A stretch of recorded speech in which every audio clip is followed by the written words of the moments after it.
오늘 본문의 말씀을 가지고 사랑하라 라는 제목으로 말씀을 나누기를 원합니다.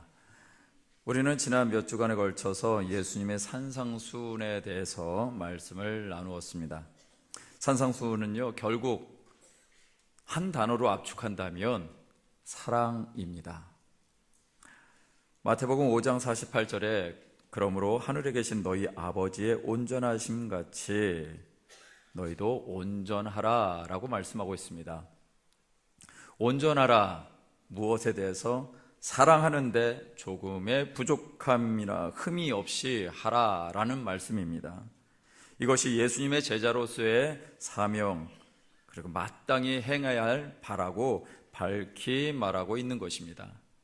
서로 사랑하라는 예수님의 새 계명, 예수님의 제자가 되는 데 있어서 선택사항이 아니고 필수사항인 것입니다. 그러면 어느 정도가 온전한 것인가요?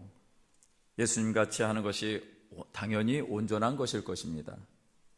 그럼 예수님의 온전함을 한번 살펴봅니다. 골로새서 3장 12절에서 14절까지의 말씀입니다. 제가 읽어드리겠습니다.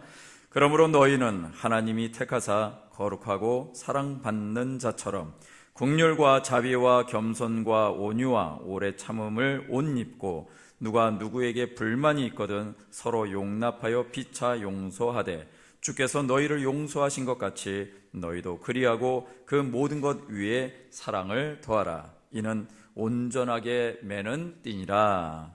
할렐루야. 거룩, 긍휼, 자비, 겸손, 온유, 오래 참음, 용납, 용서하라고 하십니다.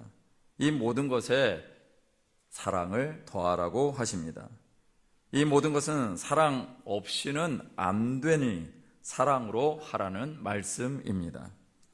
말씀 한 구절 더 보겠습니다. 에베소서 5장 2절 말씀입니다. 이 말씀을 우리 함께 읽어볼까요? 시작. 그리스도께서 너희를 사랑하신 것 같이 너희도 사랑 가운데서 행하라. 그는 우리를 위하여 자신을 버리사 향기로운 제물과 희생 제물로 하나님께 드려졌느니라. 아멘.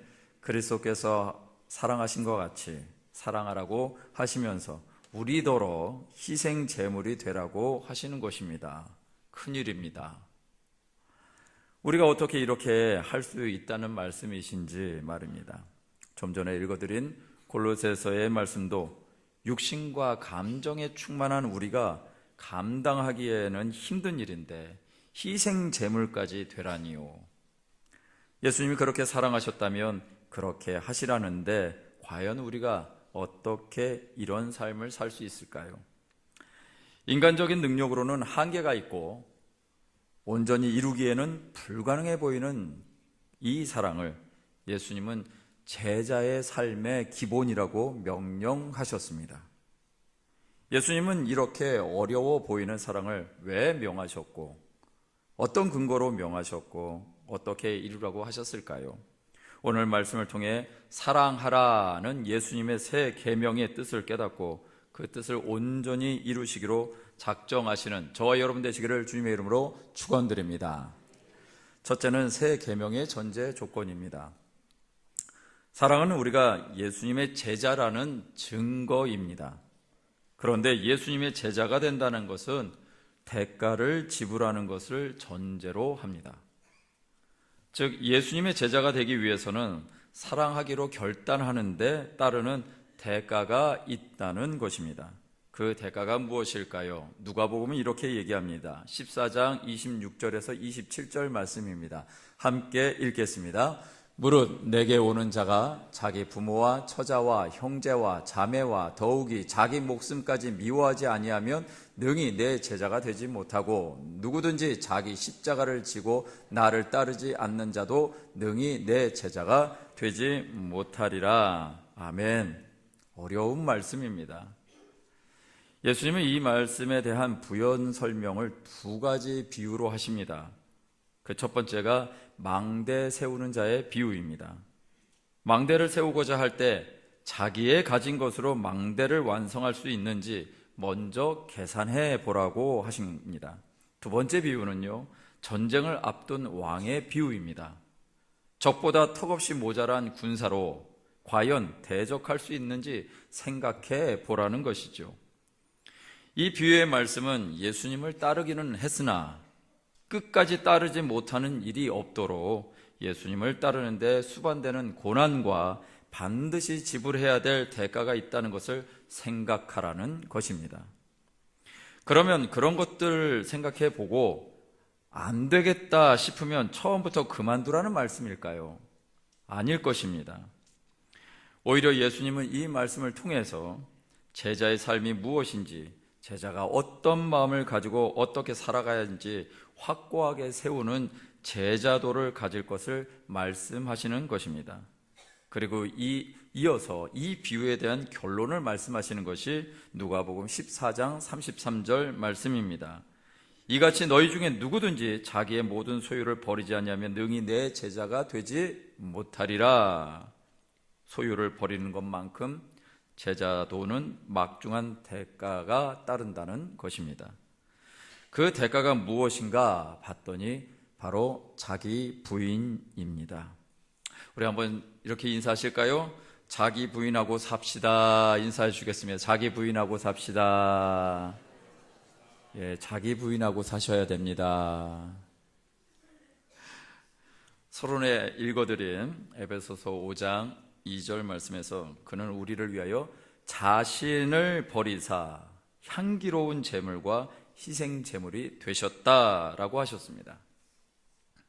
희생 제물이 된다는 것의 의미가 바로 여기에 있습니다.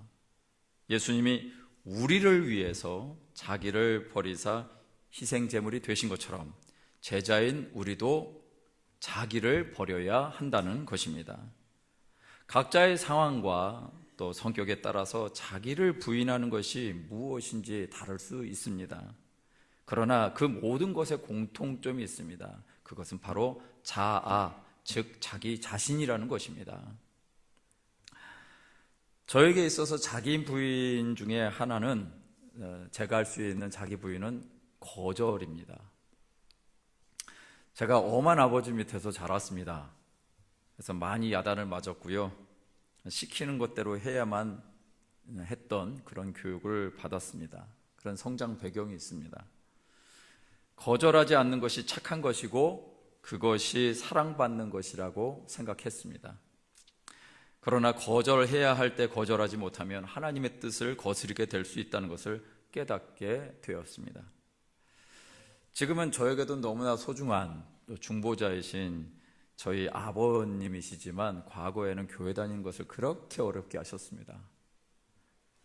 나중에 저희 아버님과 이제 대화를 통해서 왜 주일날만 되면 나를 그렇게 어렵게 했냐고 말씀을 여쭸더니, 아니 주일이면 가족과 함께, 특히 아들 하나 있는 거 함께 놀러 가고 싶은데 놀러 가지 못하더라는 거예요.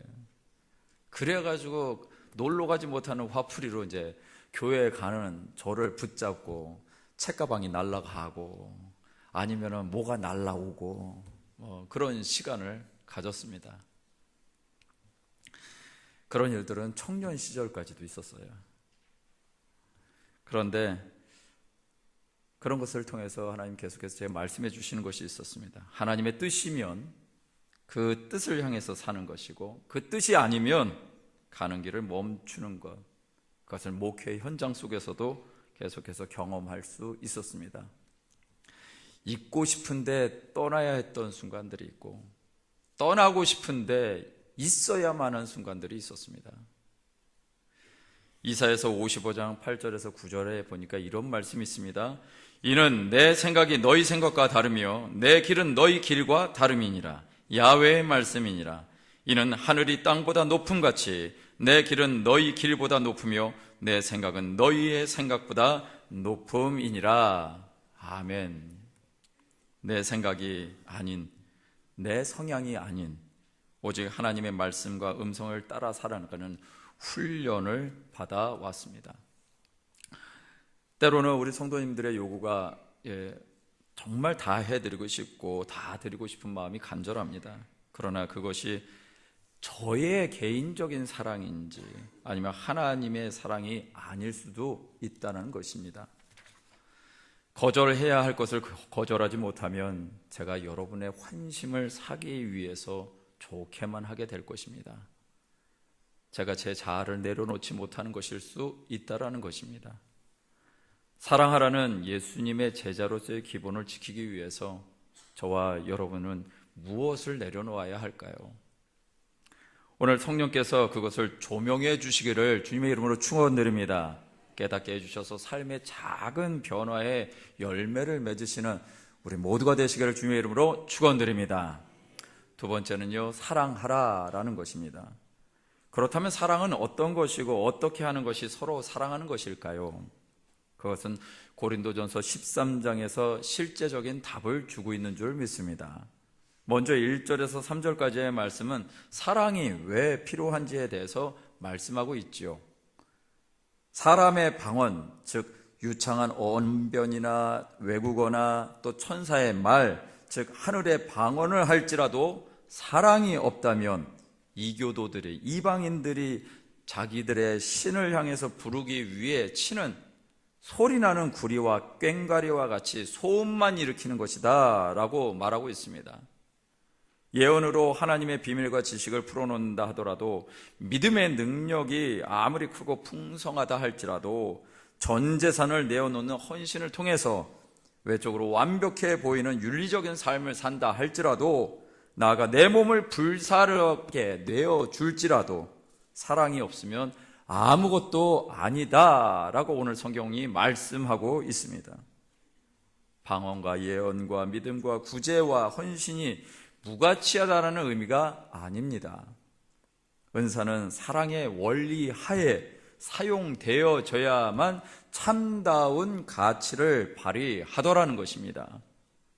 4절에서 7절 말씀은요, 사랑이 어떤 모습으로 나타나는지 그 특징을 구체적으로 실천적인 관점으로 말씀하고 있습니다.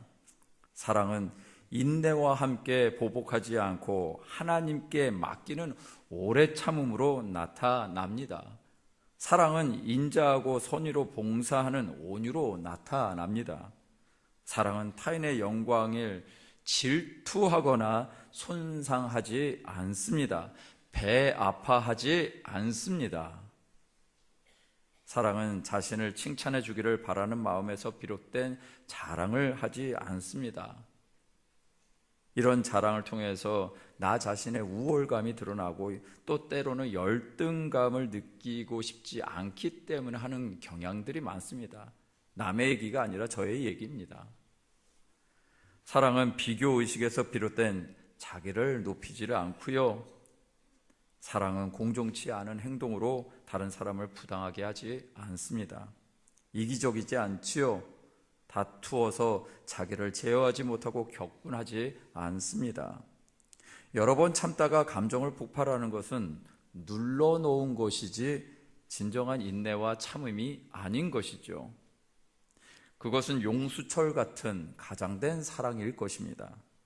사랑은 나에게 피해를 입혔다고 생각하는 사람에 대해 잊지 않고 계속 곱씹고 계산하며 마음에 새기고 어떻게든지 상대를 해하려는 마음으로 가지 않습니다. 저도 개인적으로 그런 시간이 있었습니다.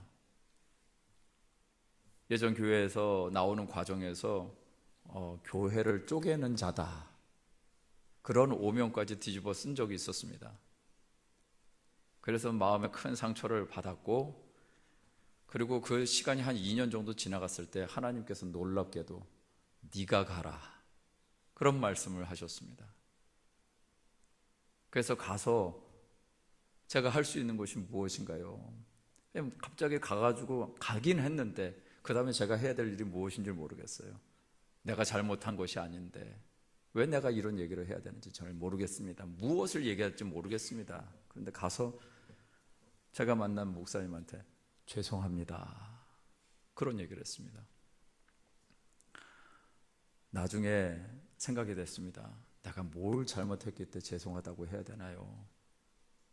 나는 분명히 오명을 뒤집어 쓰고 그렇게 교회를 쪼개는 자가 되어버렸는데 너의 미숙함이다, 그런 말씀을 주셨습니다. 그래서 저 자신을 돌아보는 시간이 있었고, 또 하나님의 말씀에 순종하고 명령에 복종하는 삶을 배워갈 수 있었습니다. 그런데 그렇게 하고 나니까요, 그 관계가 다 풀어졌습니다.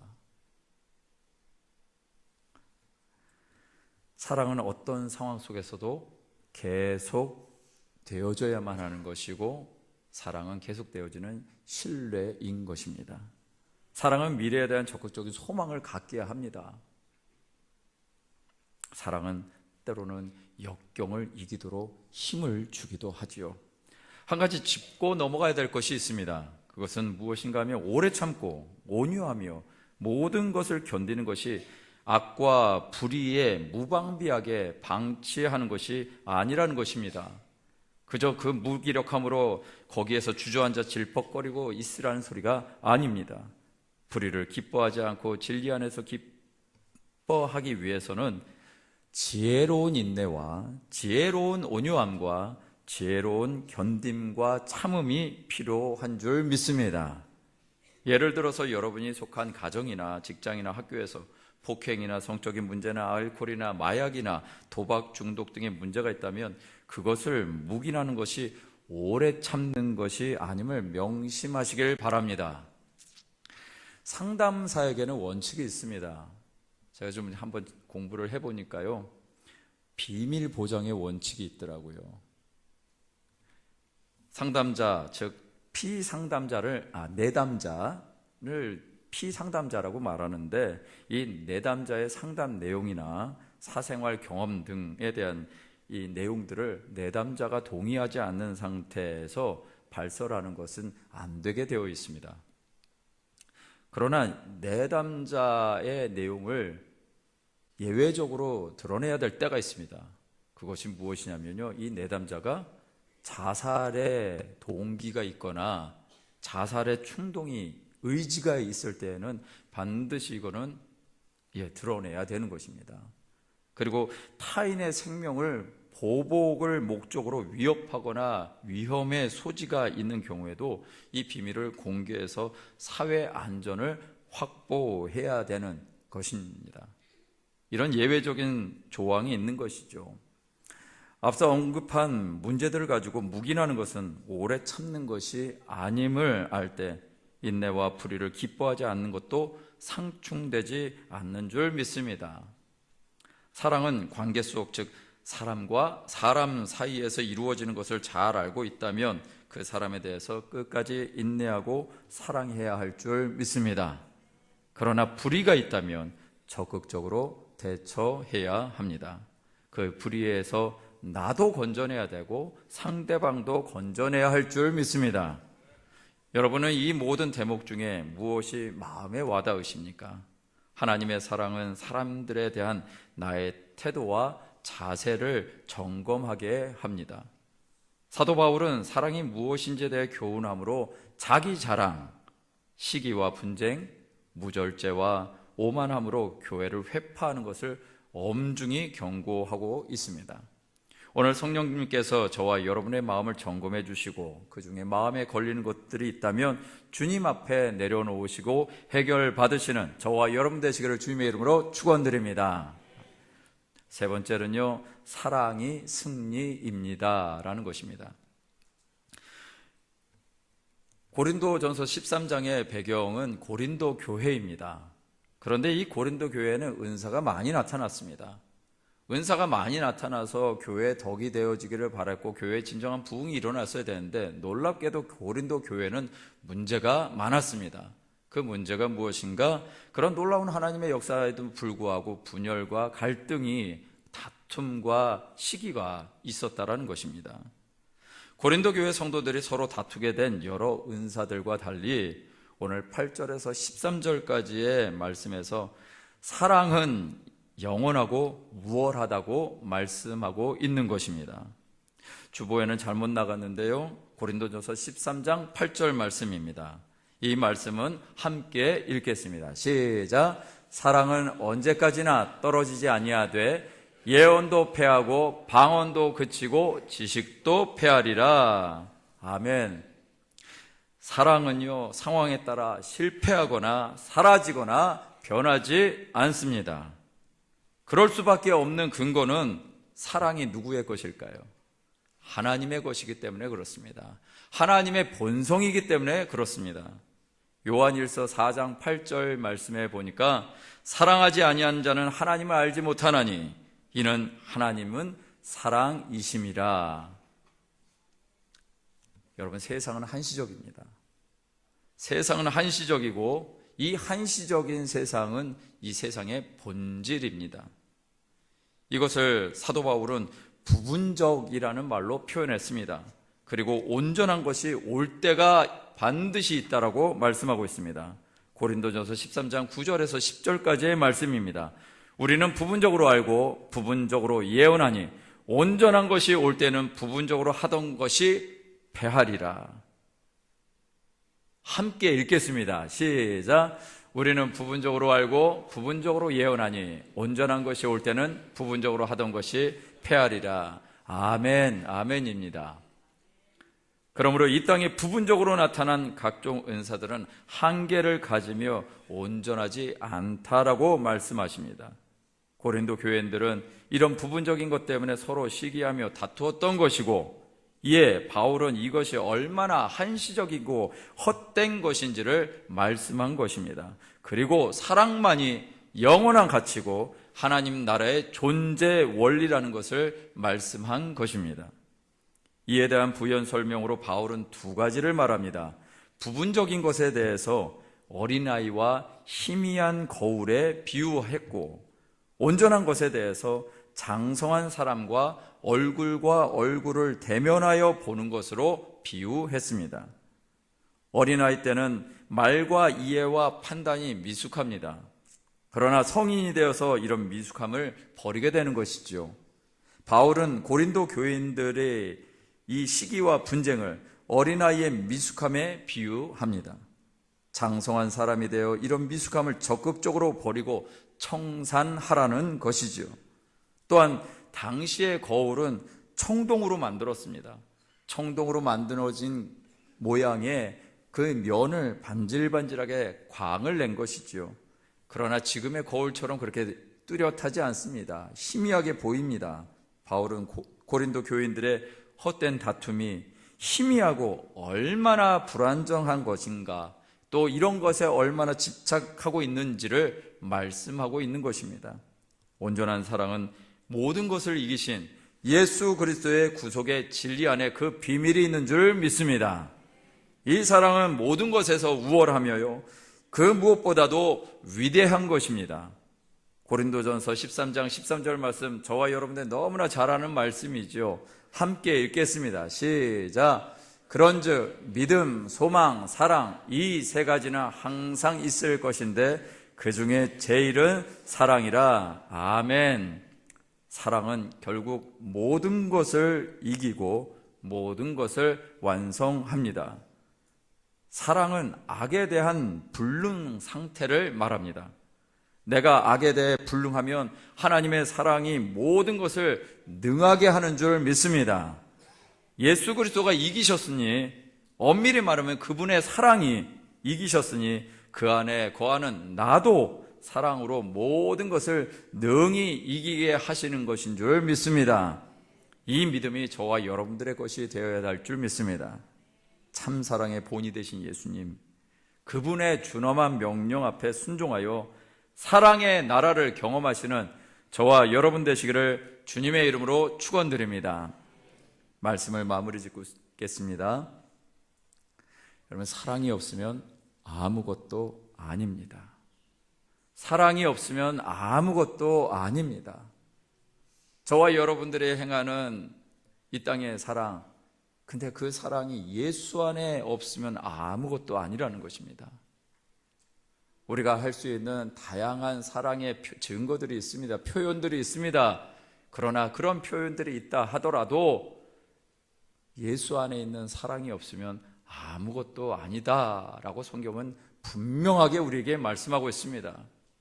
내가 알고 있는 것, 내가 알고 있는 지식과 이해와 상식과 또 초자연적인 역사조차도 예수 그리스도께서 말씀하시는 사랑이 없으면 아무것도 아닌 줄 믿습니다. 우리는 그런 사랑을 추구하는 사람이 아닙니다. 그런 사랑에 집착하는 사람도 아닙니다. 그리스도인에게는 사랑이 없다면 맛을 잃은 소금과 다를 바가 없습니다. 사랑은 단순한 애정이나 호의가 아닙니다. 사랑은 하나님에 대한 진실하고 깊은 사랑에 근거하는 것인 줄 믿습니다. 또한 예수 그리스도의 구속의 의미를 온전히 믿을 때 자연스럽게 발현되어지는 무조건적인 반응인 줄 믿습니다. 내가 사랑해야지 해서 나오는 것이 아니라 예수 그리스도의 사랑을 내가 받았다면 그 사랑으로 말미암는 것이 무엇인지를 깨닫고 살게 되는 것입니다. 그것이 우리 안에서 그저 나오는 사랑입니다. 그저 나오는 행동입니다. 사랑이란 말 쓰지 않아도 나오는 행동입니다. 제가 이번에 같이 우리 성도님들과 함께 새벽 기도회를 할 것입니다. 할렐루야! 다 나오실 것이죠? 네. 광고도 있으니까 웃음의 의미는 뭘까요? 근데 여러분 보시면 아시겠지만 예전에 썼던 문구하고 좀 다른 것이 있습니다. 뭘까요? 뭐가 빠져 있죠? 특별이라는 말이 빠져 있습니다. 어느 순간부터 우리는 기도하는 것이 특별한 시간이 되었을까요? 기도하는 것이 특별히 해야 되는 것일까요? 아닐 것입니다. 그런데 특별한 시간에만 기도해야 되는 것이 우리의 삶이 되어버렸습니다. 그래서 몇몇 사람들만 진짜 말 그대로 특별히 새벽을 일어날 수 있는 사람만 와서 기도하는 자리가 되어버렸습니다. 아니라는 거예요. 우리 주님 사랑하면 당연히 주님을 만나는 것이 기쁨이고 즐거움이고 자연스러운 것입니다. 그런데 어느 순간부터 특별이라는 말을 써서 그 시간만 하면은 내가 할 도리는 다 했다, 내가 할 주님의 사랑을 다 했다라고 생각하면서 신앙생활하는 경향들이 있더라는 것입니다. 그래서 빼버렸습니다. 기도는 특별히 하는 것이 아니라 일상입니다. 저와 여러분들이 살아가는 삶의 본질입니다. 사랑도 마찬가지입니다. 사랑해야지 사랑하는 것이 아니라 예수 그리스도 안에 있고 주님의 사랑을 우리가 받았으면 우리 안에서 그 사랑은 말을 하지 않아도 우리 주님의 말씀대로, 우리 주님의 명령대로 살게 되어 있습니다. 이것이 주님이 우리에게 가르쳐 주시고자 하는 사랑이었습니다. 이 사랑이 나를 사랑하려는 이기적인 사랑을 이기게 합니다. 이 사랑이 세상과 죄악을 이기게 하고 또 이길 수 있도록 모든 것을 가능하게 하는 줄 믿습니다. 사랑이 승리입니다. 사랑이 정답입니다. 사랑이 진리입니다. 사랑이 우리가 선택하여 걸어가야 할 길인 줄 믿습니다. 이 사랑의 길을 걸어가시는, 우리 함께 걸어가시는 우리 모든 순복음의 가족들 되시기를 주님의 이름으로 축원드립니다. 아멘. 이 마음을 가지고 오늘 성찬에 임하기를 원합니다. 여러분 성찬에 임하실 때마다 어떤 마음으로 하십니까? 어떤 마음으로 하십니까? 성찬 임할 때 여러분들에게 감격이 있으십니까? 주님 사랑 내가 받고 있군요. 내가 주님의 사랑 받고 있군요. 이 감격을 가지고 성찬에 임하십니까? 아무것도 아닌 막대기 같은 인생인데, 정말 부끄럽기 짝이 없는 인생인데, 지렁이 야곱과 같은 인생인데, 어느 순간에 나는 지렁이보다도 더 괜찮은 존재가 되어서 하나님의 사랑을 당연히 받아야 된다고 생각하는 마음은 없습니까? 주님 주신 사랑 우리에게 당연한 것 아닙니다. 예수님이 대가를 지불하셨습니다. 하나님 아버지가 아들을 대가로 지불하고 우리에게 주신 사랑입니다.